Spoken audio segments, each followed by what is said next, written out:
ভারত পাকিস্তানের এই মুহূর্তে যে যুদ্ধের যে অবস্থা, এটি সত্যিই আমাদের জন্য আশঙ্কাজনক।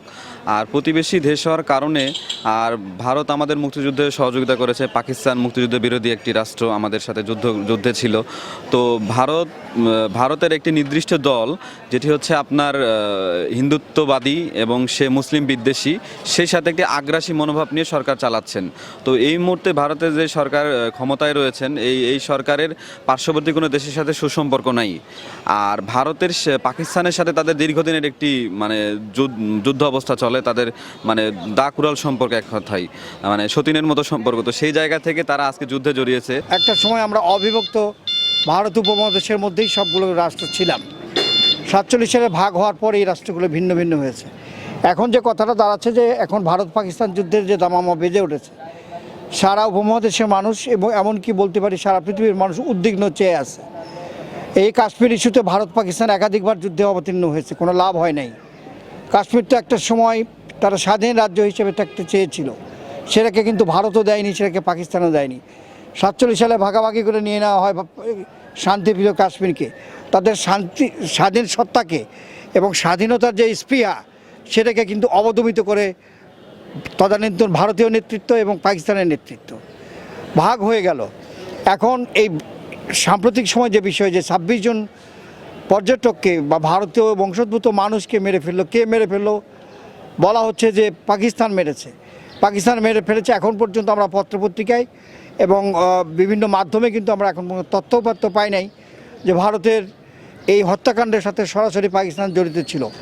এই দুটো রাষ্ট্রের মধ্যে সংঘর্ষ হলে এর প্রভাব বাংলাদেশের উপরে অবশ্যই পড়ে। সামরিক, রাজনৈতিক এবং অর্থনৈতিক, এমনকি ধর্মীয়ভাবেও নানা রকম প্রতিক্রিয়া বাংলাদেশের মধ্যে ঘটতে পারে। অবিলম্বে এই ভারত এবং পাকিস্তানের মধ্যে যে সামরিক সংঘর্ষ হচ্ছে, এটা বন্ধ করার জন্য বাংলাদেশ এর সামর্থ্য অনুসারে উদ্যোগ গ্রহণ করা উচিত। পাশাপাশি বাংলাদেশে এইটা যেন প্রতিক্রিয়া ভিন্ন কোনো খাতে প্রবাহিত না হয়, সেই জন্য সর্বাত্মক উদ্যোগ গ্রহণ করা নেওয়া উচিত বলে আমি মনে করি। যে কোনো রাষ্ট্রের সাথে যুদ্ধ হলে সেখানে পার্শ্ববর্তী যে রাষ্ট্রগুলো আছে সেগুলোর আর্থিক সংকটে পড়ে। আবার এশিয়া মহাদেশের মধ্যে যুদ্ধ হলে পুরা যে এশিয়াটা, ওটার ভিতরে সব এলোমেলো হয়ে যায়। আর আমরা আর একটা মিডিয়াতে যা দেখতে পাচ্ছি যে পাকিস্তানের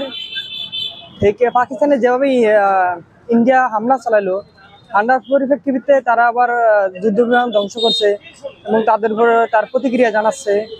এবং পাকিস্তান কিন্তু আসলে যুদ্ধ চাচ্ছে না, কিন্তু ইন্ডিয়া তাদের উপর চাপে দেওয়ার কারণে তারাও ছাড় দিতেছে না। আসলে এভাবে যদি চলতে থাকে তাহলে সকল রাষ্ট্রের জন্য ক্ষতি হবে আশা করি, কিন্তু এটা করা যাবে না। আরেকটা জিনিস হলো যে ইন্ডিয়াতে যা চলতেছে আমরা বিভিন্ন মিডিয়াতে দেখতে পাচ্ছি যে তারা আবার বাংলাদেশের উপর হুমকি দিচ্ছে, বাংলাদেশে এটা করবে সেটা করবে, গাজার মতো করবে। আবার আমাদের যে মুসলিম যারা ছিল তাদেরকে যে নিজামি বা অন্যান্য তাদেরকে মারবে, তাদেরকে হত্যা করছে, এরকম পরিণতি হবে সবার। এই জন্য ভয় আকাঙ্ক্ষা তারা ভারত এভাবে চালিয়ে যাচ্ছে আর কি।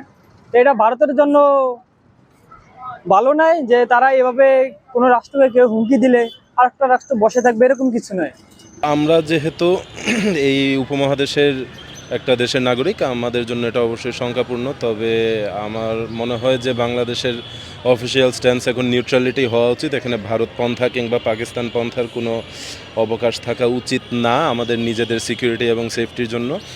এবং ভারত পাকিস্তান যদি এই বিষয়টায় কূটনৈতিক সমাধানে আসতে পারে তাহলে তো অবশ্যই আইডিয়াল সলিউশন হবে। তবে যদি এটা এসকেলেট হয় তাহলে বাংলাদেশের নিজের মানুষের এবং নিজের সুরক্ষার স্বার্থটা সামনে রেখে কাজ করা উচিত বলে মনে করি। যুদ্ধ কোনোভাবেই কাম্য না, মানে আমার কাছে মনে হয় এই যুদ্ধে যতগুলো মানুষের সিভিল মানুষের প্রাণহানি হয়, এটা কোনোভাবেই কাম্য না। এই জন্য যুদ্ধ না, সেটা ভারত পাকিস্তান হোক, যে দেশেরই মধ্যে হোক, আমার মতে আমি শান্তি চাই।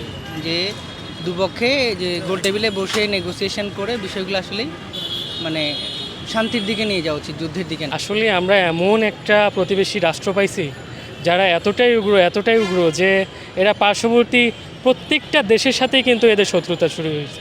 এরা নিজেরা ইচ্ছা করেই, এই যে গতকালকের যে ঘটনা, কিছুদিন পূর্বে আমরা দেখেছিলাম যে এরা একটা নাটক ঘটিয়ে কাশ্মীরে সেখানে একটা হত্যাযজ্ঞ চালিয়েছে, সেটার পরিবর্তে কিন্তু তারা দোষ দিয়েছে পাকিস্তানের উপরে।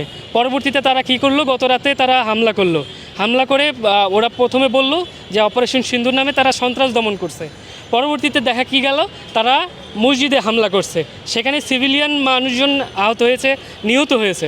সকালে সংবাদ এলো যে 26 জনের মতো নিহত হয়েছে। এইটা কি কোনোভাবে একটা সন্ত্রাস বিরোধী অভিযান বলে মনে হয়? একটা আলাদা একটা রাষ্ট্রে গিয়ে আপনারা এভাবে মিসাইল ছুটতে পারেন? এটা অত্যন্ত নেক্কারজনক একটা ঘটনা। আর এটার যে ভয়াবহতা, এই যুদ্ধ যদি শুরু হয় তাহলে দুই দেশ শুধু না, পুরো দক্ষিণ এশিয়া ক্ষতিগ্রস্ত হবে বলে মনে করি।